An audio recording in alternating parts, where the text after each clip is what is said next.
Bonjour, Thierry Lano pour Dos et Posture. Ceci est la troisième vidéo au sujet de l'estomac, toujours dans le but de le détendre, de le dégonfler, d'agir sur d'éventuelles tensions, douleurs. Nous avons vu dans les deux premières vidéos comment faire un étirement myofascial, comment malaxer l'organe et également comment, par une mobilisation vertébrale, on pouvait détendre cet organe.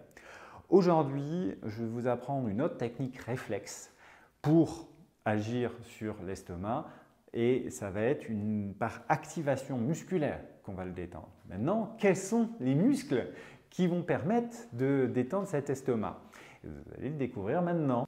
Au risque d'être répétitif, je disais que l'estomac a été innervé par le nerf grand-splanchnique et ce nerf grand-splanchnique avait pour origine la zone entre T5 et T9. J'ai représenté les zones vertébrales par des petits carrés. Dans cette zone vertébrale, vous allez avoir d'autres nerfs qui vont innerver des muscles. C'est l'activation de ces muscles qui va nous intéresser. Par exemple, le droit de l'abdomen, qui fait les tablettes de chocolat, est innervé de T7 à T12. Vous allez avoir l'oblique externe. Lui, c'est celui qui se trouve, comme son nom l'indique, à l'externe des abdos. Il s'insère sur les 8 dernières côtes et oblique vers le bas et le dedans. Lui, il est innervé de T7 à la première lombaire. Vous allez avoir le muscle transverse qui fait comme une ceinture. Il va avoir la même innervation que l'oblique externe. Il va de T7 à L1, la première lombaire. Et vous allez avoir les érecteurs rachidiens, plus connus sous le nom de spinaux. C'est ce qui permet de se redresser, de faire une extension. Et eux, ils s'insèrent, si ma mémoire est bonne, de T1 à S3. C'est énorme. Et tout ça, toutes ces innervations s'entrecroisent. Et c'est l'activation de ces muscles qui vont nous aider. Qu'est-ce que vous allez voir dans cette vidéo? Vous allez avoir l'activation dans le premier temps du droit de l'abdomen, puis après on va voir l'oblique externe, nous passerons par le muscle transverse et nous terminerons par les spinaux. Commençons par l'activation du droit de l'abdomen, celui qui fait les plaques de chocolat. Vous allez vous allonger sur le dos et vous allez plier les genoux, les pieds à plat. Quand je parle d'activation musculaire, ce n'est pas du renforcement musculaire, c'est juste une contraction. C'est juste la contraction qui nous intéresse. On est dans de la neurologie, on n'est pas dans la musculation. Vous allez mettre vos mains au niveau de la racine des cuisses, à l'avant, proche du bassin. Et lorsque vous allez souffler, vous allez pousser vos cuisses avec vos mains en rentrant le ventre.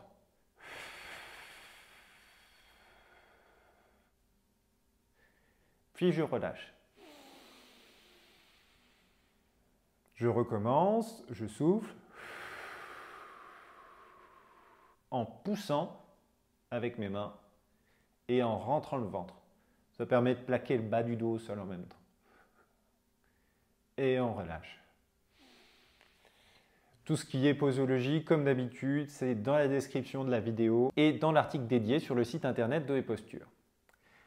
Passons maintenant à l'oblique externe. L'oblique externe, comme je vous disais dans l'introduction, c'est un muscle qui est oblique vers le bas et le dedans. Et ils sont externes comme leur nom l'indique. Ça va être la même chose que pour le droit de l'abdomen, sauf que les deux mains, on va les mettre sur une cuisse. Et lorsque vous allez souffler, vous allez pousser cette cuisse vers le bas en expirant.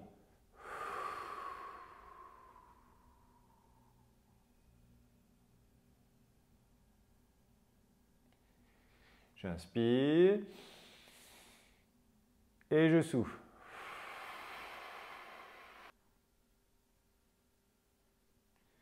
J'inspire et ainsi de suite. Pour l'autre oblique, il suffit de mettre les mains sur la cuisse droite et on refait la même chose. Troisième activation, le transverse de l'abdomen. Le transverse de l'abdomen, ça fait comme une ceinture qui va des grands droits de l'abdomen jusque dans le dos. Pour l'activer, vous allez inspirer en gonflant le ventre Vous allez bloquer cette respiration, cette inspire, et vous allez essayer de rentrer le ventre, puis de le regonfler. Et vous relâchez. J'inspire, je gonfle le ventre. Rétention, et on rentre le ventre.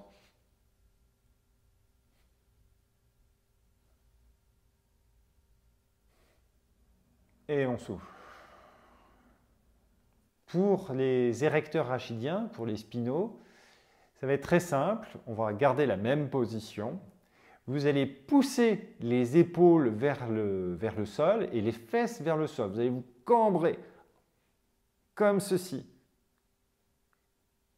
Puis vous relâchez. On recommence.